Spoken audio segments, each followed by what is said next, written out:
Okay, so hi, I'm Emily. I've been coming to Holy Rood for about 3 or 4 years now, I think 4 years.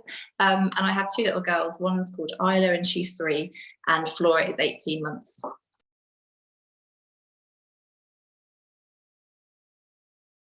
I work at QA Hospital. I'm an intensive care nurse. Oh, wow. And I'm part of the critical care outreach team. And I've been working in intensive care units for about 10 years now.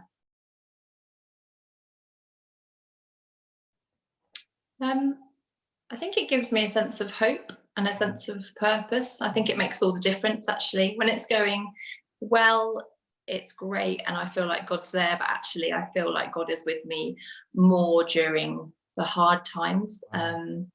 He's like we're kind of going to work together. Yes. And so I don't do it all the time, but on days that I remember to pray in the car park before I go in, I always have a better day. There's a Bible verse, I was thinking about it, there's a Bible verse about saying whatever you do it as if you were working for God rather than for working for people. And so actually that's really helpful when you're having a rubbish day or you're not getting a lot of positive feedback, that actually you're like, well, I'm doing it for God anyway. So yeah, it's probably why I've managed to stay doing it for so long.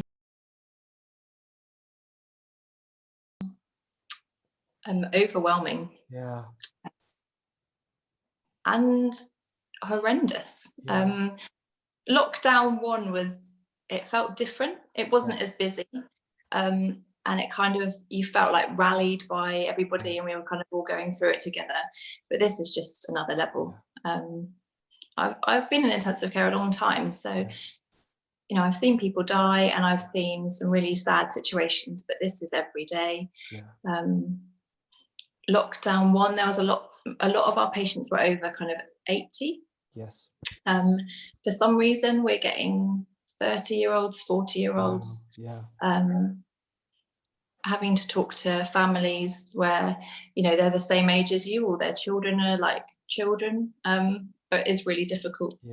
And it's just our unit is normally 24 beds and it's expanded to 72. Wow. Which means that we're in places that are not built to be intensive care beds. And we're being staffed by really brave people who have never seen a ventilator before. And you're saying, please, can you come and look after this person?